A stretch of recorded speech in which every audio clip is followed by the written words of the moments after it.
لا الہ الا اللہ محمد رسول اللہ لا الہ الا اللہ محمد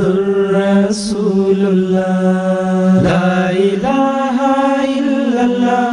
محمد رسول اللہ۔ اعوذ باللہ من الشیطان الرجیم، بسم اللہ الرحمن الرحیم۔ 21 مئی 1883 کو سیدنا حضرت اقدس مسیح موعود علیہ السلام نے اپنے ایک خط میں تحریر فرمایا کہ یہ عاجز اپنی زندگی کا مقصد اعلیٰ یہی سمجھتا ہے کہ اپنے لیے، اپنے عزیزوں اور اپنے دوستوں کے لیے ایسی دعائیں کرنے کا وقت پاتا رہے کہ جو رب العرش تک پہنچ سکیں۔ پھر حضور نے اپنی کتاب ایام الصلح میں تحریر فرمایا کہ اگر یہ دعا نہ ہوتی تو انسان خدا شناسی کے بارے میں حق الیقین تک نہیں پہنچ سکتا تھا۔ وہ دعائیں کیسے کرنی ہیں، اس کے کیا آداب ہیں، ان کا کیا فلسفہ ہے، ان کی کیا ضرورت ہے، کیا اہمیت ہے، اس پر ہم اپنے گزشتہ 2 پروگراموں سے گفتگو کر رہے ہیں۔ آج بھی انشاءاللہ اس موضوع پر گفتگو ہوگی، اس کے متعلقہ بعض سوالات ہوں گے۔ جیسے کہ آپ دیکھ چکے ہیں، نوٹ کر چکے ہیں کہ پروگرام کے فارمیٹ چینج ہونے سے اس کے موضوعات میں ایک تنوع اور وسعت ہے۔ تو آج بھی انشاءاللہ ایک سلسلہ گفتگو کا ہوگا اور 7 سوالات ہوں گے، اور آج کے اس پروگرام میں گفتگو کے لیے ہمارے ساتھ شامل ہیں مکرم و محترم ظہیر احمد خان صاحب، اور آپ کے ساتھ تشریف فرما ہیں مکرم و محترم داؤد احمد عابد صاحب۔ ظہیر صاحب، گزشتہ پروگراموں میں جب ہم گفتگو کر رہے تھے اور مرحلہ وار جب ہم سوالات تک پہنچے تو ہم نے یہ موضوع بھی ڈسکس کیا کہ نہ صرف زندہ انسان کے ساتھ اس دعا کا تعلق ہے، بلکہ فوت ہو جانے والے لوگوں کے ساتھ بھی اس دعا کا واسطہ رہتا ہے۔ انسان ان کی قبروں پر جاتا ہے، وہاں دعا کرتا ہے، وہ کرنی چاہیے، کس حد تک اس کی اجازت ہے، کیا آداب ہیں، اس پر گفتگو ہو چکی ہے۔ آج میں ایک اور سوال آپ کی خدمت میں رکھنا چاہتا ہوں کہ امت کے جو معروف اولیاء کرام ہیں ان کی قبروں پر جا کر دعا کرنے کے متعلق کیا تعلیمات ہیں، کیا حکم ہے، اور اس کو اگر آپ سیدنا حضرت اقدس مسیح موعود علیہ السلام اور آپ کے خلفائے کرام کی سیرت کی روشنی میں بیان فرما دیں تو بہت ناظرین کے لیے مفید ہیں۔ بسم اللہ الرحمن الرحیم۔ جس طرح آپ نے فرمایا کہ اس میں ہمیں اس موضوع پہ اس وقت بات کرنی ہے کہ جو امت میں اولیاء گزرے ہیں، بزرگ گزرے ہیں، ان کی قبروں پہ جا کے دعا کرنا، ان کے مزاروں پہ دعا کرنے کے بارے میں شریعت کیا کہتی ہے، تو شریعت سے مراد تو یہاں پہ یہی ہوگا کہ حضرت اقدس مسیح موعود علیہ السلام جن کو اللہ تعالیٰ نے اس امت میں دین کی تجدید کے لیے حضرت اقدس محمد مصطفیٰ صلی اللہ علیہ وسلم کی پیشگوئیوں کے عین مطابق مبعوث فرمایا، تو آپ کا سب سے بنیادی اسوہ جو ہے وہ آپ کا ہی ہے جو ہمارے لیے مشعل راہ ہے۔ سیدنا حضرت اقدس مسیح موعود علیہ السلام کی ذات اقدس پہ، آپ کی سیرت پہ جب ہم نظر ڈالتے ہیں تو حضرت اقدس مسیح موعود علیہ السلام نے 1905 میں دہلی کا ایک سفر اختیار کیا، اور اس دوران جو اس کی رپورٹنگ الحکم اور البدر میں شائع ہوئی، اس میں حضور علیہ السلام نے اس بات کا بھی، اس خواہش کا بھی اظہار کیا کہ یہاں پہ جو دفن ہیں اولیاء اور بزرگ، ان کے مزاروں پہ اور ان کی قبروں پہ بھی جانا چاہیے۔ اور بلکہ حضرت اقدس مسیح موعود علیہ السلام دہلی میں ہی تشریف فرما تھے اس سفر کے دوران، تو اس بات کا تذکرہ ہوا، اپنے صحابہ سے حضور نے دریافت فرمایا کہ کہاں گئے، تو انہیں بتایا کہ سیر کے لیے گئے، تو اس پہ حضرت اقدس مسیح موعود علیہ السلام نے بہت خوبصورت جو بنیادی تعلیم یہ عطا فرمائی کہ سیر جو ہے وہ صرف لاہو لعب کے طور پہ نہیں ہونی چاہیے، بلکہ اس میں ایک کوئی مقصد ہونا چاہیے۔ اور وہاں پہ حضور نے اس خواہش کا اظہار فرمایا کہ ہمارا دل چاہتا ہے کہ ہم یہاں جو بزرگ اولیاء جو مدفون ہیں ان کے مزاروں پہ جائیں، اور اس کے لیے حضور نے پھر ایک فہرست بنوائی اور وہاں موجود صحابہ نے مختلف نام بتائے، اور اس سفر کے دوران پھر حضور جتنا ممکن ہو سکا مختلف مزاروں پہ حضور تشریف لے گئے، جس میں حضرت شاہ ولی اللہ، حضرت بختیار باقی رحم اللہ، حضرت شاہ ولی اللہ رحم اللہ کے والد حضرت عبد الرحیم شاہ، اور حضرت نظام الدین اولیاء وغیرہ، اسی طرح حضرت میر درد رحم اللہ کے مزاروں پہ حضور تشریف لے گئے اور وہاں پہ حضور نے دعائیں کیں۔ اسی طرح حضرت خواجہ باقی باللہ جو تھے ان کے مزار پہ بھی حضور تشریف لے گئے۔ تو اس دوران حضور علیہ السلام نے کس طرح جو اپنے صحابہ کو جو اسوہ، جو نمونہ، جو تعلیم دی، اگر اس رپورٹنگ کو دیکھیں تو اس میں مثال کے طور پہ پہلی بات تو یہی حضور نے فرمائی کہ ان پہ جانا چاہیے، اور پھر حضور نے فرمایا کہ ان مزاروں پہ جانا، ان قبروں پہ جانا سنت ہے، ثواب کا کام ہے۔ اور پھر جب حضور وہاں تشریف لے گئے تو اس میں آتا ہے کہ حضور وہاں پرانی قبریں تھیں، مختلف کچھ کے نشان مٹے ہوئے، تو حضور بڑی احتیاط سے چلتے رہے ہیں کہ اور یہ قبروں کا احترام، ان بزرگوں کی قبروں کا احترام۔ اور کسی صحابی نے حضور کی خدمت میں عرض کی کہ حضور یہاں پہ کیا دعا کرنی چاہیے، تو حضور نے یہ بھی بتایا کہ جو صاحب قبر ہے اس کی مغفرت کے لیے دعا کرنی چاہیے، اپنی ذات کے لیے دعا کرنی چاہیے۔ تو اس میں حضور علیہ السلام نے مختلف تعلیمات بتائیں اور وہاں پہ دعائیں کیں، اور آتا ہے کہ جن بزرگوں کی قبروں پہ حضور تشریف لے گئے حضور نے لمبی دعا کی، بعض دعا کا لفظ ہے، بعض جگہ پہ فاتحہ کا لفظ ہے، چونکہ اس دعا میں یقیناً حضرت اقدس مسیح موعود علیہ السلام حضور صلی اللہ علیہ وسلم کی سنت کے مطابق اس میں سورۃ فاتحہ بھی پڑھتے ہوں گے، اس لیے بعض جگہوں پہ وہ آیا۔ اسی طرح جب وہ مختلف دنوں میں کسی دن حضور کسی بزرگ کی قبر پہ گئے، کسی دن کسی قبر پہ، تو جب سفر کی واپسی ہونی تھی تو حضور نے اس بات کا اظہار کیا کہ حضور سے پوچھا گیا تو حضور نے فرمایا کہ میں نے ان لوگوں کے لیے دعائیں کی ہیں، اپنے لیے دعائیں کی ہیں، اور حضور نے فرمایا اور بہت سی دعائیں کی ہیں۔ تو اور ساتھ حضور نے فرمایا کہ یہ چند بزرگ تھے جن کی قبروں پہ ہم جا سکے ہیں، یہ تو چند دن میں ہی ختم ہو گئے، گویا اس بات کا ایک خواہش تھی کہ یہ ایک اچھا نیکی کا کام ہے اور اس پہ جانا چاہیے۔ تو یہ وہ بزرگ تھے جو حضرت اقدس مسیح موعود علیہ السلام کی بعثت سے پہلے تھے، اور ان پہ تو وہ چونکہ حضور صلی اللہ علیہ وسلم کے بعد یہ آئے اور حضرت اقدس مسیح موعود علیہ السلام کی بعثت سے قبل فوت ہو گئے، اور ان لوگوں نے اپنے اپنے زمانے میں غیر معمولی نیک کام کیے، امت کی اصلاح کے لیے کام کیے، تو یہ ان کا ایک حق بنتا تھا جو حضرت اقدس مسیح موعود علیہ السلام نے ان کی قبروں پہ تشریف لے جا کے دعائیں کر کے اس کو پورا کیا۔ اور خود جو ہے حضور کے عمل سے یہ بات ثابت ہو گئی ہے کہ ان پر جانا چاہیے، انسان کو جا سکتا ہے اور دعائیں کرنی چاہیے۔ یہ اس وجہ سے ضرورت پڑی خان صاحب یہ ساتھ جو ہے وضاحت کرنے کی کہ عام طور پر شاید جو غیر احمدی احباب جماعت ہیں وہ یہ سمجھتے ہیں کہ احمدی امت کے جو معروف اولیاء ہیں، جو بزرگان ہیں، ان کو شاید وہ عزت اور تعظیم اور مرتبہ نہیں دیتے جو کہ ان کو دیا جانا چاہیے، حالانکہ یہی حضرت مسیح علیہ السلام کا جو آمد ہے اور حضور کی صحیح تعلیمات کا یہی نتیجہ ہے کہ اس کو بیلنس کر کے دکھایا۔ اور یہ بات آپ کی بالکل درست ہے، اور اگر ہم دیکھیں تو یہ حضرت اقدس مسیح علیہ السلام کا یہ اسوہ حضور کی زندگی تک ہی قائم نہیں رہا،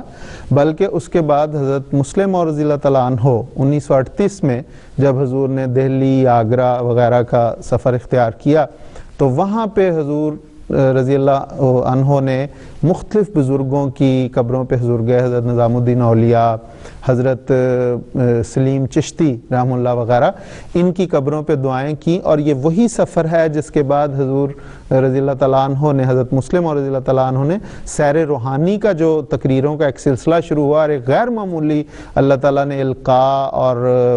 جو علم عطا فرمایا، معرفت عطا فرمائی، اس کے نتیجے میں پھر حضرت مسلم اور رضی اللہ تعالیٰ عنہ نے ایک لمبا سلسلہ تقاریر کا شروع ہوا۔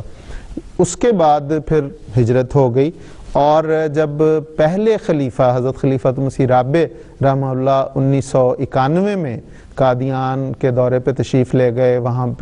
تو وہاں پہ حضور یہ ان دہلی وغیرہ گئے، وہاں پہ حضور نے باقاعدہ ان بزرگوں کی قبروں پہ اسی طرح دعائیں کیں جس طرح حضرت مسیح علیہ السلام نے، حضرت مسلم موعود رضی اللہ تعالیٰ عنہ نے کی. اور پھر اس کے بعد ہمارے موجودہ امام حضرت خلیفۃ المسیح الخامس سید طلحہ بن نصر العزیز جب 2005 میں حضور کو یہ قادیان کے دورے پہ حضور تشریف لے گئے ہیں تو حضور بھی ان دہلی وغیرہ گئے اور ان بزرگوں کی قبروں پہ حضور نے دعائیں کیں. تو یہ سلسلہ جماعت میں باقاعدہ ہے، اور سارے یہ صرف یہ تو چونکہ آپ نے کہا تھا کہ سیرت حضرت اقدس مسیح علیہ السلام اور خلفاء کی سیرت کی روشنی میں تو یہ ہے، اور اسی کے تابع جماعت کا ہر فرد جو ہے وہ جاتا ہے ان بزرگوں کی قبروں پہ جس کو توفیق ملتی ہے. لیکن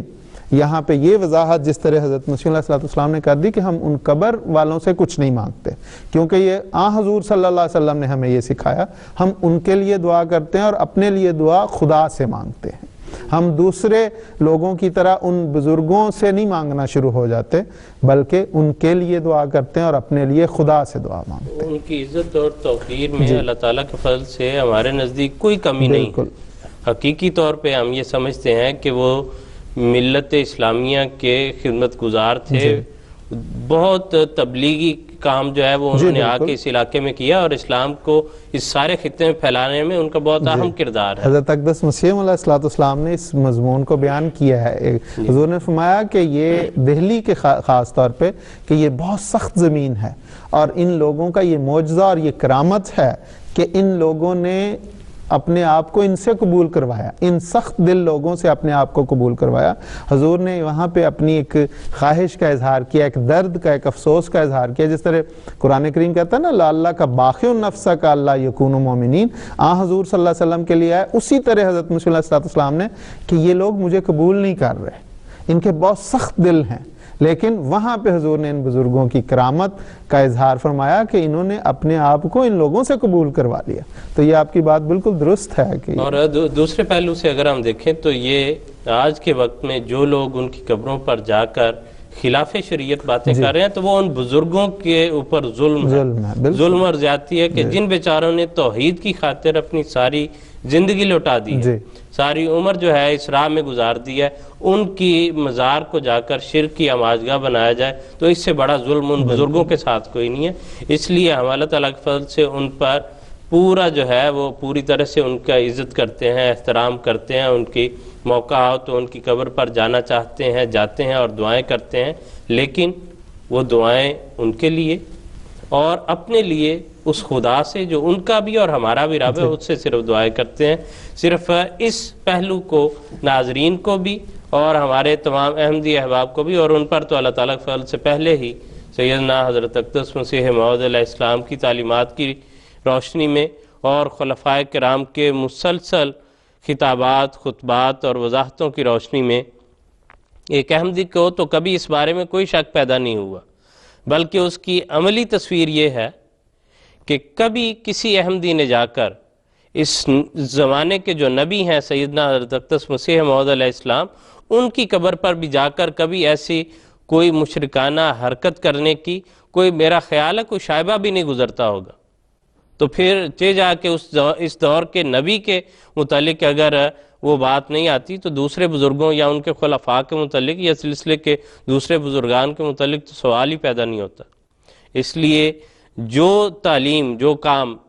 آج لوگ پوچھتے ہیں کہ مسیح موعود علیہ السلام نے آپ کے وہ قول جو آئے ہیں تو کیا انقلاب پیدا کیا ہے، تو یہی وہ انقلاب ہے کہ ہر چیز کو اس کی جگہ دی ہے. اسلام کے اندر، شریعت کے اندر جو اس کا مقام بنتا تھا وہ اپنے ماننے والوں کو اور ساری دنیا کو بتایا ہے، اور اسی پیغام کو انشاءاللہ ہم آگے لے کر چل رہے ہیں. دوسرا اگلا ہم دعا کے موضوع پر بات کر رہے ہیں. حدیث میں آتا ہے کہ ایک مختصر حدیث ہے کہ افضل ذکر لا الہ الا اللہ و افضل الدعاء الحمدللہ، کہ الحمدللہ یا فاتحہ جو ہے وہ بہترین دعا ہے. تو غیر جماعت احباب جو ہیں وہ اعتراض کرتے ہیں، یہ پوچھتے ہیں کہ اتنی بہترین جو دعا ہے اور آپ دعا کے اتنے قائل ہیں، تو پھر جب کسی کی فوتگی پر اس کی مغفرت کے لیے ہاتھ اٹھا کر فاتحہ خوانی کی جاتی ہے، تو اس میں آپ کیوں شرکت نہیں کرتے؟ بڑا اہم سوال ہے، اور جب بھی کوئی اصل میں آپ دیکھیں کہ نبی آتا ہے تو اس قوم کی گردنوں کے اوپر جتنے بھی طوق پڑے ہوتے ہیں ان کو وہ اتارتا ہے، اور کسی بھی قوم کے اوپر جو سب سے بڑے طوق ہوتے ہیں وہ بدعت اور رسوم کے طوق ہوتے ہیں، اور ان میں سے بیشتر وہ ہوتے ہیں جو نیکی کے نام پر لوگوں نے اپنے سروں کے اوپر ڈال لیے ہوتے ہیں، اور اس کی کیفیت یہ ہوتی ہے کہ وہ بڑھتے چلے جاتے ہیں۔ اور جب بھی کوئی نبی آتا ہے تو وہ اس قسم کی جو بھی اتنی پرانی باتیں ہوتی ہیں ان کو جب ہٹانے کی کوشش کرتا ہے تو اس کے اوپر پھر لوگ یہ سوال کرتے ہیں کہ کیا ہمارے آباء و اجداد جو ہیں وہ جاہل تھے، ان کو نہیں پتہ تھا؟ تو قرآن کریم یہی بتاتا ہے کہ وہ جاہل تھے، ان کو نہیں پتہ تھا، انہوں نے اسی وجہ سے ان چیزوں کو بڑھایا۔ خصوصاً قرآن کریم جب نازل ہوا ہے تو اس کی تعلیم مکمل ہے، الیوم اکملت لکم دینکم واتممت علیکم نعمتی ورضیت لکم الاسلام مدینہ۔ اللہ تعالیٰ نے بتا دیا کہ اسلام دین ہے، مکمل ہو گیا ہے، یہی اسی بات پر میں راضی ہوں، اب اس میں کسی نہ اضافے کی گنجائش ہے نہ کمی کی گنجائش ہے۔ تو اگر ہم نیکی کے نام پہ ان باتوں کو بڑھانا شروع کریں گے تو بات کہیں کی کہیں نکل جائے گی۔ حضور صلی اللہ علیہ وسلم کے سامنے ایک مرتبہ ایک شخص آیا اور اس نے عرض کی کہ حضور مجھے وضو کرنا سکھائیں۔ حضور صلی اللہ علیہ وسلم نے فرمایا کہ یہ وضو کرنے کا طریق ہے، اس ترتیب سے اعضاء کو ایک مرتبہ دھویا جا سکتا ہے، 2 مرتبہ دھویا جا سکتا ہے، 3 مرتبہ دھویا جا سکتا ہے۔ آپ ایک مرتبہ بھی سارے اعضاء کو دھو سکتے ہیں، 2 مرتبہ بھی دھو سکتے ہیں، 3 مرتبہ بھی دھو سکتے ہیں۔ اور حضور صلی اللہ علیہ وسلم کو محسوس ہوا کہ اب یہ بندہ سوال کرے گا اس بارے میں، تو فرمایا کہ جو اس بات سے بڑھائے گا فقد اساء و تعدی و اظلم، اس نے برائی کا کام کیا اور ظلم و تعدی سے کام لیا۔ بڑی اہم حدیث اس حوالے سے کہ یہ جتنی بھی باتیں لوگ بعد میں بڑھا لیتے ہیں وہ نامناسب باتیں ہیں۔ قرآن کریم خصوصاً سورۃ فاتحہ غیر معمولی دعا ہے، اس کے بہت سے اثرات ہیں، بلکہ کوئی دعا شاید اس دعا کے بغیر قبول بھی نہ ہوتی ہو، لیکن کوئی موقع اور مناسبت ہونی چاہیے۔ یہ جیسا کہ حضور صلی اللہ علیہ وسلم نے فرمایا کہ افضل الذکر لا الہ الا اللہ و افضل الدعاء الحمدللہ۔ حضور صلی اللہ علیہ وسلم کو پتہ تھا کہ یہ دعا جو ہے یہ سب سے بہتر ہے۔ حضور صلی اللہ علیہ وسلم کی زندگی میں کتنے صحابہ فوت ہوئے؟ کیا حضور صلی اللہ علیہ وسلم نے کبھی یہ دعا کی؟ ان کے فوت ہونے کی بنا پہ اس طریق پر جیسے کہ وہ صحابہ وہاں پہ سارے آئے ہیں، اکٹھے ہوں، کوئی نیا آدمی داخل تو وہ فاتحہ وہ سلسلہ شروع ہو جائے پھر سے۔ اور یہ ایسی بات ہے کہ اس کو حضور صلی اللہ علیہ وسلم نے نہیں کیا۔ پھر اس کے بعد حضور صلی اللہ علیہ وسلم فوت ہوئے اور صحابہ حضور صلی اللہ علیہ وسلم کی زیارت کرنے کے لیے 3 دن تک آتے رہے، اور جیسا کہ حدیث سے ثابت ہے کہ صحابہ آتے تھے، حضور صلی اللہ علیہ وسلم کا چہرہ مبارک دیکھتے تھے اور باہر نکل جاتے تھے، پھر اور لوگ آتے تھے، پھر وہ دیکھتے تھے۔ کسی نے ایک سے بھی ثابت نہیں ہے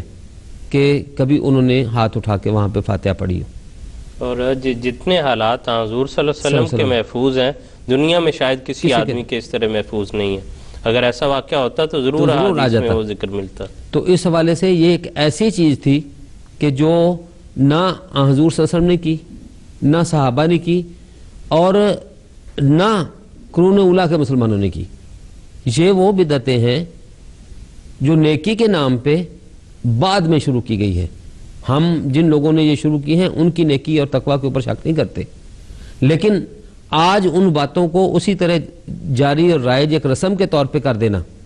وہ نامناسب بات ہے۔ ورنہ میں نہیں سمجھتا کہ کوئی احمدی ہو جو دعا سورۃ فاتحہ کے بغیر کرتا ہو۔ دعائیں کرنے کا اللہ تعالیٰ بے شمار موقع پہ موقع دیتا ہے انسان کو، اور اس وقت ہم سورۃ فاتحہ کے بغیر دعا نہیں کرتے،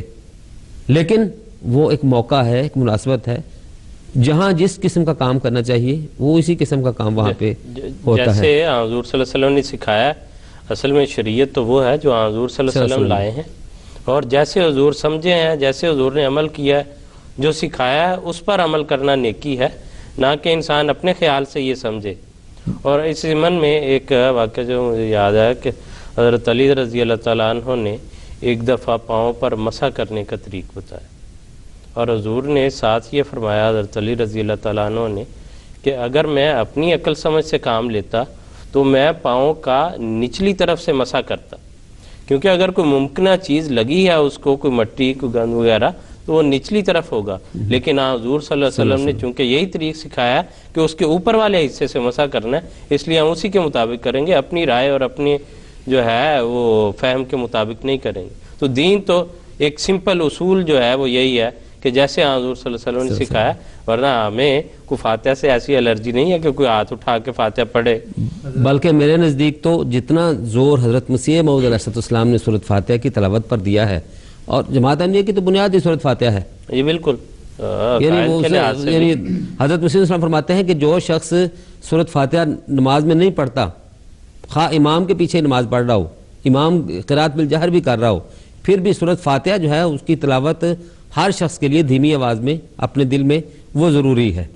تو اس حوالے سے حضرت جہاں پہ پڑھنی ضروری ہے وہاں پہ حضرت مسیح السلام نے حضور صلی اللہ علیہ وسلم کی تقلید میں اور سنت میں بتایا کہ ہاں وہ ضروری ہے۔ اور سورہ فاتحہ کی ایسی ایسی تفاسیر لکھی ہیں کہ جو آج تک جو ہے وہ نسخہ شہود پہ کسی اور طرف سے نہیں آئی، اور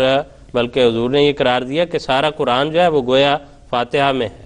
اگر کسی نے فاتحہ پڑھ لیا ہے تو وہ باقی قرآن کو جو ہے وہ ان باقی مضامین کی تفصیل ہے آگے جا کے قرآن کریم میں۔ فاتحہ کا نام بھی یہی ہے، فاتحۃ الکتاب ہے۔ کرنے لگا تھا کہ بہت زبردست اس میں حضرت مسیح علیہ السلام نے فرمایا کہ ہم نے تو وہاں دیکھا کہ سوائے لغویات کے کچھ نہیں ہوتا، یہ جو وفات کی صورت میں فاتحہ خوانی ہوتی ہے اس کو، یہ جو چونکہ بدعت ہے، لوگ باتیں کر رہے ہوتے ہیں، لغو باتیں کر رہے ہوتے ہیں وہ بیٹھ کے، اور حالانکہ ذکر تو یہ ہونا چاہیے کہ اذکروا موتاکم بالخیر، اور کوئی آتا ہے تو ہاتھ اٹھا کے نہ کسی نے وضو نہ کچھ، تو یہ بھی جو ہے اس لیے بھی اسے ناپسند ہے کہ یہ چیزیں حضور صلی اللہ علیہ وسلم نے شروع ہی نہیں کی، وہاں پہ باتیں دنیاوی کر رہے ہوتے ہیں اور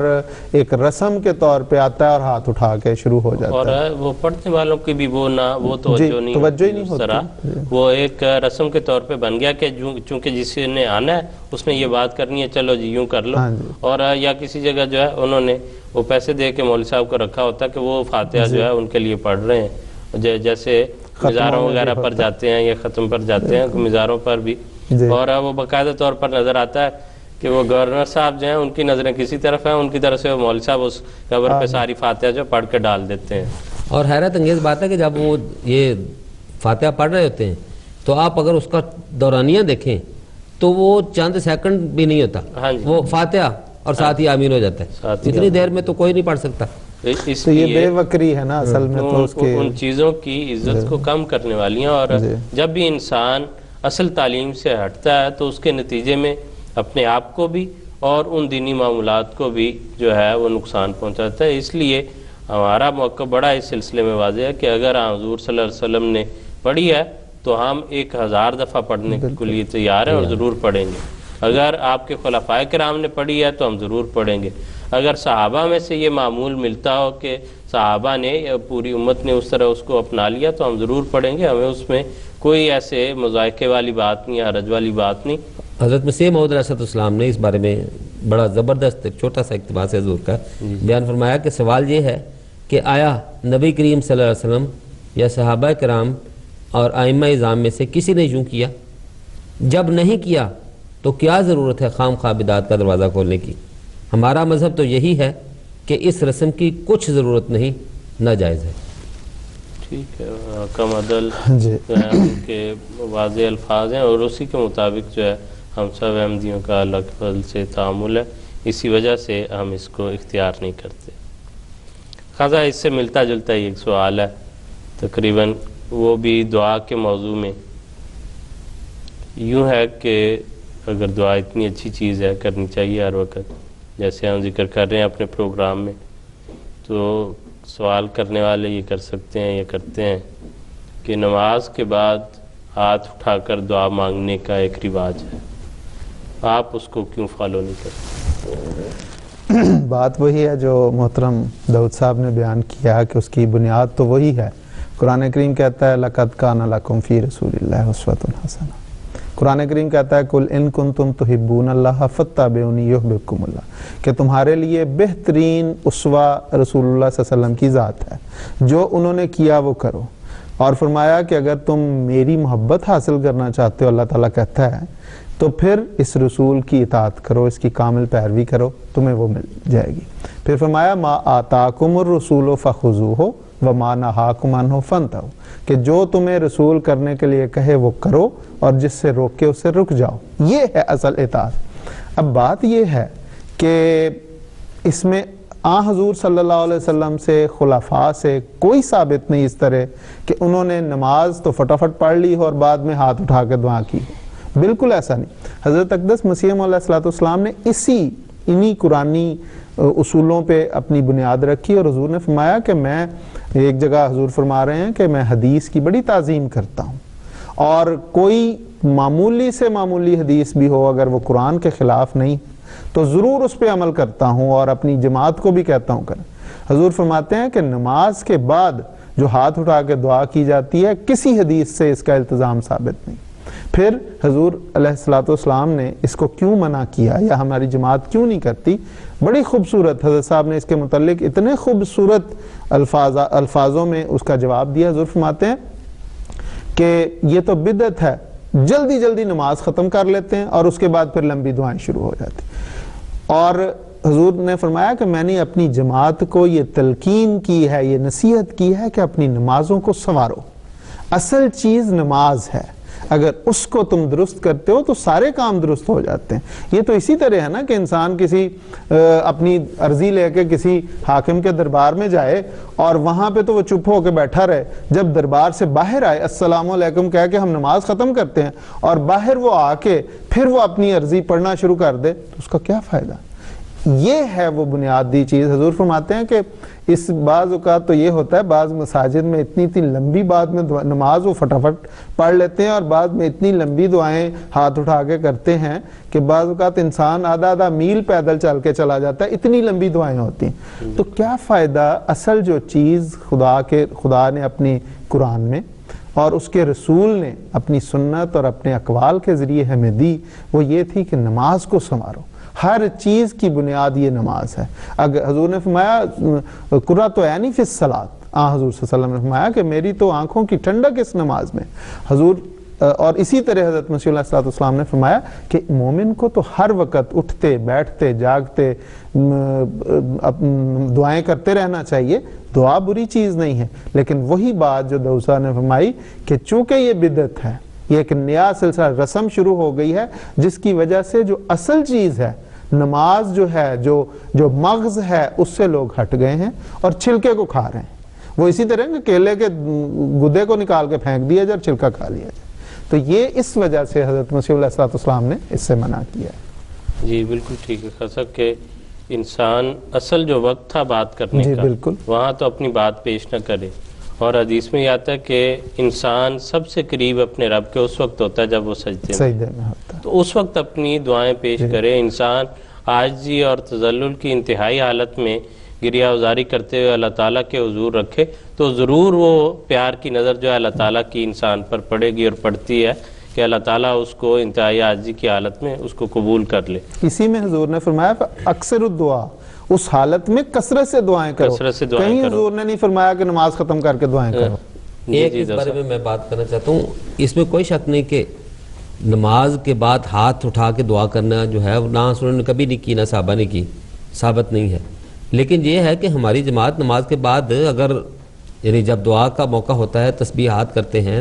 باقی جو مسنون دعائیں ہیں وہ ہاتھ اٹھانے کی ضرورت نہیں، وہاں پہ حضرت صلی اللہ علیہ وسلم نے صحابہ کو وہ دعائیں سکھلائیں۔ جی بالکل، جو نماز کے بعد کی دعائیں ہیں وہ حضرت صلی اللہ علیہ وسلم نے خود سکھلائی ہیں صحابہ کو۔ تو جب وہ دعائیں سکھلائیں وہ ہم دعا کرتے ہیں جیسے حضرت صلی اللہ علیہ وسلم نے جو سکھایا۔ تسبیحات بتائیں کہ سبحان اللہ کہیں، الحمدللہ کہیں، اللہ اکبر کہیں، اس کا یہ اجر ہے، یہ ثواب ہے، وہ ساری باتیں ہیں۔ یہ اس لیے ہے کہ جب انسان نماز ختم کرتا ہے تو یہ نہیں کہ اس کا خدا تعالیٰ کے ساتھ رابطہ ختم ہو گیا۔ خدا تعالیٰ کے ساتھ رابطہ تو انسان کا ہے، سارا دن اس کی زبان جو ہے وہ ذکر الہی سے تر رہنی چاہیے، لیکن اس کے لیے یہ کہ جب آپ نے ذکر الہی کرنا ہے اس کے لیے ہاتھ اٹھا لیں، یہ کہیں نہیں لکھا۔ ورنہ تو پھر وہ آپ نے معین کر دیا کہ وہ اتنے وقت کے لیے آپ نے دعا کرنی ہے، اتنے وقت کے لیے آپ نے خدا تعالیٰ کا ذکر کرنا ہے، اس کے بعد ذکر کرنے کی ضرورت نہیں ہے. وہ اس پہ احمد فراز کا بڑا اچھا شعر ہے کہ میں نہیں تسبیح ایسے مبلغ کی جو بندگی کا بھی ہر دم حساب رکھتا ہے، کہ اس طرح گن گن کے جو ہے اور دعاؤں کے لیے جی ایسی حالتیں، اور ہمیں ان حالتوں کو اختیار کرنے بھی کوئی جو ہے اس میں تعامل نہیں ہے، کوئی مذائقہ نہیں ہے اگر وہ حکم سے ثابت ہو. حضرت مسیح علیہ السلام نے ان چیزوں کو چھوڑنے کے لیے کہا ہی اس لیے ہے کہ انہوں نے غلط رسم اختیار کر لیا. اب یہی تسبیح کی بات ہے کہ لوگ وہ دانے پہ دانہ پھینک رہے ہوتے ہیں اور باتیں کچھ اور کر رہے ہوتے ہیں. اب اسمبلیوں میں دیکھ لیں کہ وہاں پہ باتیں کر رہے ہوتے ہیں اور تسبیح چل رہی ہوتی ہے. مولویوں کو دیکھ لیں وہ تسبیح چل رہی ہے اور بعض اوقات تو گالیاں دے رہے ہوتے ہیں اور تسبیح چل رہی. تو ان چیزوں کی جو عزت ہے، جو احترام ہے، جو ان کا مقام ہے، اس سے گرا کے ان رسموں میں ظاہری جو وہ قشر ہے، جو چھلکا اس میں پڑ گئے ہیں، جو مغز ہے اس کو چھوڑ دیا. اس لیے ان چیزوں سے ممانعت کا حکم ہے. بہت شکریہ خان صاحب، دوسرا جزاکم اللہ حسن الجزا. آج کے ہمارے پروگرام کا وقت اپنے اختتام کو پہنچ رہا ہے. ناظرین کرام، اگلے ہفتے انشاءاللہ پھر ملاقات ہوگی. آپ کے سوالات، آپ کی تجاویز، آپ کی آراء، ہم ان کے لیے منتظر رہیں گے. جو بھی آپ اس بارے میں فیڈ بیک دینا چاہیں وہ آپ ہمیں اسی ہمارے ای میل ایڈریس پر لکھ سکتے ہیں. انشاءاللہ اگلے ہفتے پھر ملاقات ہوگی. السلام علیکم ورحمۃ اللہ وبرکاتہ. لا الہ الا اللہ محمد رسول اللہ. لا الہ الا اللہ محمد رسول اللہ.